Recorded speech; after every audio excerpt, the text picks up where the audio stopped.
हरियाणा में लोकसभा चुनाव सरगर्मी के साथ आगे बढ़ रहा है और भारतीय जनता पार्टी ने इस समय के हालात को देखते हुए अपना सर्वे कराया।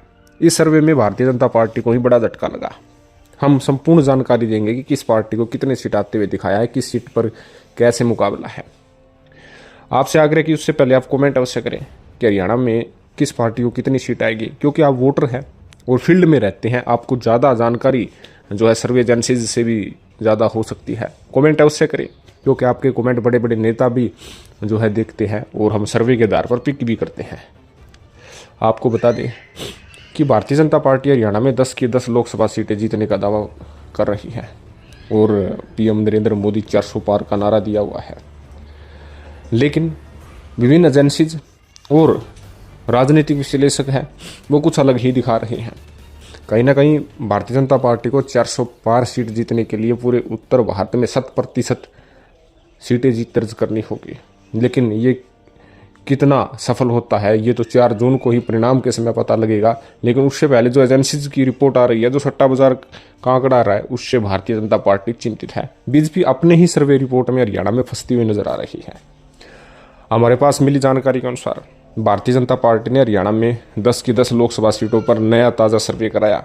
सर्वे में चौंकाने वाला जो है तथ्य सामने आया है। सबसे खास बात है कि जहां भारतीय जनता पार्टी अपने आप को ज़्यादा सुरक्षित मान रही थी, वहां पर भी बीजेपी का गिराफ कुछ गिरा है, जिसके कारण कहीं ना कहीं भारतीय जनता पार्टी को झटका लगा है। कई सीटों पर टक्कर का माहौल है। और आपको ये भी बता दें कि जो विपक्षी पार्टी है, मुख्य तौर पर जो कांग्रेस पार्टी है, इनेलो पार्टी है, इनके प्रत्याशी के साथ जो भीड़ का आलम देखने को मिल रहा है, उससे ये लग रहा है कि भीड़ के हिसाब से कहीं ना कहीं बीजेपी को झटका लग सकता है। क्योंकि भारतीय जनता पार्टी की रैली में और कांग्रेस इनेलो की रैली में बड़ा जो है अंतर देखने को मिला है। बीजेपी में जहाँ कुर्सी खाली दिख रही है, तो विपक्षी पार्टियों में कुर्सी भरी की भरी दिखती है और लोग खड़े भी रहते हैं। लेकिन देर न करते हुए बीजेपी के सर्वे के बारे में आपको बता देते हैं कि 10 सीटों पर सर्वे किया। 10 सीटों में से 6 सीटों पर बीजेपी के सर्वे ने बताया कि भारतीय जनता पार्टी मजबूत है, आराम से जीत सकती है 6 लोकसभा सीट पर। लेकिन 4 सीटों पर टक्कर दिखाया है। 4 सीटें भी बताएंगे किस किस सीट पर टक्कर दिखाया है, जिसमें सबसे पहले रोहतक आपको पता है कि दीपेंद्र सिंह हुड्डा प्रत्याशी बनने से पहले ही जनसभा रैलियां कर रहे थे। भारतीय जनता पार्टी के सबसे ज़्यादा हाथ पांव फूलने का कार्य रोहतक लोकसभा सीट पर देखा जा सकता है। बताया जा रहा है कि इस कह सकते हैं कि कांग्रेस पार्टी के इस रणनीति को ध्वस्त करने के लिए भारतीय जनता पार्टी रोहतक में मोदी तक की रैली कर सकती है ताकि लहर बन जाए। लेकिन इस समय रोहतक से दीपेंद्र सिंह हुड्डा को मजबूत खुद बीजेपी के सर्वे ने बताया है। अगली सीट है सोनीपत सीट पर सतपाल ब्रह्मचारी और मोहनलाल बड़ौली के बीच में टक्कर है। ये तय है, कांटे की टक्कर है। जहां हुड्डा गुट किसानों व ग्रामीण लोगों को अपनी तरफ करने में सक्सेसफुल साबित हो रही है, वहीं मोहनलाल बड़ौली नए चेहरे हैं और नए चेहरे के तौर पर जो सत्ता विरोधी लहर है उसको ख़त्म करने में कुछ जो है एक कदम आगे बढ़ाया है। बताया जा रहा है कि बीजेपी के सर्वे में सोनीपत सीट भी इनकी अनसुरक्षित बताई है। अगली सीट है सिरसा में अशोक तंवर ने जो शुरुआत में मेहनत की थी, मेहनत के हिसाब से जन समर्थन अशोक तंवर को उतना नहीं मिला है। हालांकि कुमारी शैलजा कांग्रेस पार्टी की तरफ से प्रत्याशी बनी। जब सिरसा में हम भी गए थे तो फील्ड रिपोर्ट से यही आ रही थी कि सिरसा को जो है कांग्रेस पार्टी को उम्मीदवार कुमारी शैलजा को बनाना चाहिए, अच्छी टक्कर मिल सकती है। तो कांग्रेस पार्टी ने जन भावना को समझते हुए कुमारी शैलजा को उम्मीदवार बनाया है। यहाँ पर भी कांग्रेस पार्टी के लिए अच्छा अवसर बताया जा रहा है। तो अगली चौथी सीट है वह कुरुक्षेत्र में मुकाबला त्रिकोणीय मुकाबला है, जहाँ एक तरफ नवीन जिंदल मैदान में है, जो 10 सालों तक कांग्रेस पार्टी के सांसद यहीं से रह चुके हैं। दूसरी तरफ कांग्रेस और आम आदमी पार्टी के गठबंधन के तहत सुशील गुप्ता मैदान में है और उसके साथ साथ इनेलो की तरफ से अभय सिंह चौटाला मैदान में है। तीनों की स्ट्रेटजी अलग अलग है। और सबसे खास बात है कि जो कांग्रेस का vote bank, personal vote bank है, वो क्या सुशील गुप्ता के साथ जाएगा? क्या निर्मल सिंह जो 19 में वोट प्राप्त किए थे, वो वोट कैसे डिवाइड होंगे? क्योंकि नवीन जिंदल कांग्रेस ही रह चुके हैं, तो कांग्रेसी वोट बैंक पर भी वैसा दिखाने के लिए कह रहे हैं। और आम आदमी पार्टी के प्रत्याशी सुशील गुप्ता कह रहे हैं कि हमारा तो गठबंधन ही है, हमें तो आएंगे ही। और अभय सिंह चौटाला का कहना है कि जो किसानों के पक्ष में रिजाइन दिया था उससे कुछ फायदा उन्हें पहुंच रहा है। किसान vote bank, Jat vote bank Kurukshetra Lok Sabha seat से बहुत ज़्यादा है।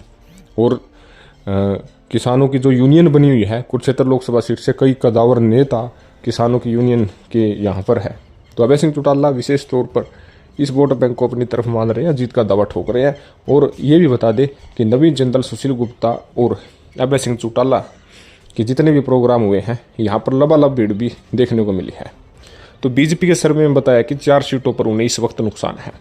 लेकिन इस सर्वे में एक बात और बताई गई है कि अगर समय के हिसाब से रणनीति चेंज कर दी जाए तो 2 सीटों पर बीजेपी मैदान में आ सकती है, जीत भी दे सकती है। 2 सीट कौन कौन सी है ये भी आपको बता दें कि एक सीट है सोनीपत की। सर्वे ने बीजेपी को आग्रह किया है कि अगर सोनीपत पे अच्छा फोकस कर ले तो जीत दर्ज हो सकती है। और उसके साथ साथ सिरसा पर भी बताया कि सिरसा पर भी अच्छा फोकस कर ले तो इन 2 सीटों पर बीजेपी कम बैक भी कर सकती है। यानी बची 2 सीटों पर कहीं ना कहीं कांग्रेस पार्टी मजबूत या विपक्षी पार्टी मजबूत है, जिसमें कुरुक्षेत्र से त्रिकोणीय मुकाबला है और रोहतक से दीपेंद्र सिंह हुड्डा मजबूत कैंडिडेट है। ये बीजेपी का सर्वे है। बीजेपी के इस सर्वे को प्राप्त करने के लिए हमने पूर्णतः कह सकते हैं कि सूत्र उठाए थे और वहीं उन्होंने ये फीडबैक दिया है। इस फीडबैक से आपका क्या कहना है? अगर बीजेपी का सर्वे 4 सीटों पर बीजेपी को पीछे दिखा रहे हैं तो क्या सचमुच बीजेपी 4 सीटों पर हार रही है? क्या कांग्रेस या आईएनएलडी मजबूत हो रही है?